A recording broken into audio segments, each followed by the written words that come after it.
Бажы кызматы 2024-жылды ийгиликтер менен жыйынтыктады. Былтыркы жылга 121 миллиард сом бажы төлөмдөрүн чогултуу пландалган. Ал көрсөткүч 24-декабрга чейин аткарылып элетин болбостон ашыкча жыйналды. Жалпысынан 123 миллиард 85 миллион сом бажы төлөмү түшүп, план дээрлик 2 миллиард сомго ашыгы менен аткарылды.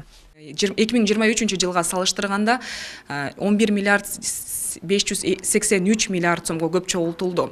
Бул планды аткарууга ыраттуу жана масштабдуу иштер аткарылды. Бунун ичинен бизнес процесстерди оптималдаштыруу жана жөнөкөйлөштүрүү, өткөрүү пункттарынын өткөрүү жөндөмдүүлүгүн жогорулатуу жана санариптик технологияларды киргизүү, контрабандага каршы күрөшүүнү күчөтүү.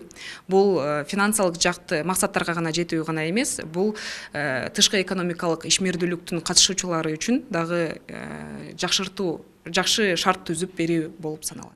Статистика көрсөткөндө 2021 жылдан бери бажы төлөмдөрүнүн түшүүсү дээрлик 2 эседен ашты.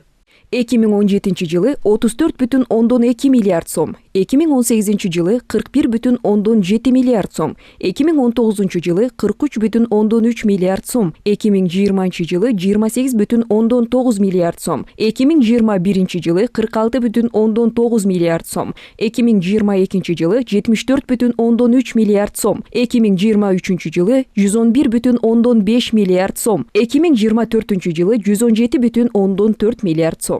Мындай жогорку көрсөткүчтөргө жетүү санариптештирүүнүн артында мүмкүн болду. Смарт бажы улуттук санарип платформасы бажы башкаруусунун негизги процессин автоматташтырууга мүмкүнчүлүк берди. Бүгүнкү күндө аталган система туруктуу түрдө өркүндөтүлүп, жаңы модулдар менен толукталып жатат.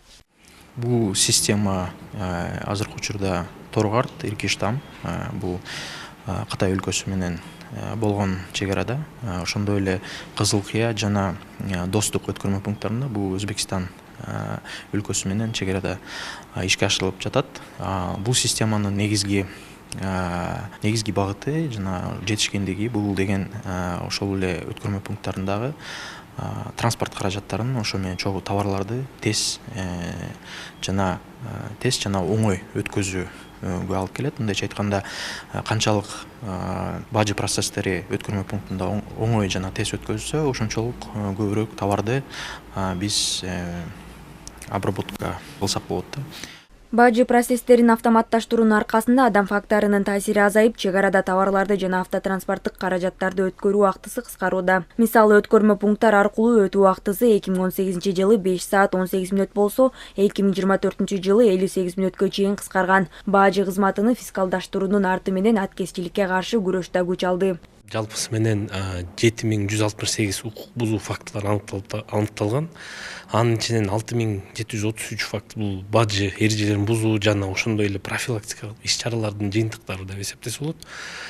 Жалпысы менен контрабандага каршы күрөшүү бөлүмдөрүнүн иш жыйынтыктары боюнча Кыргыз мамлекетинин бюджетине 865 миллион 860 миң 353 сом өндүрүлгөн. Салык жана бажы казынаны толтуручу негизги тармактар. Ал эми бул кызматтардын ийгиликтүү иш алып барышы өлкөнүн экономикалык өсүшүн камсыз кылууда.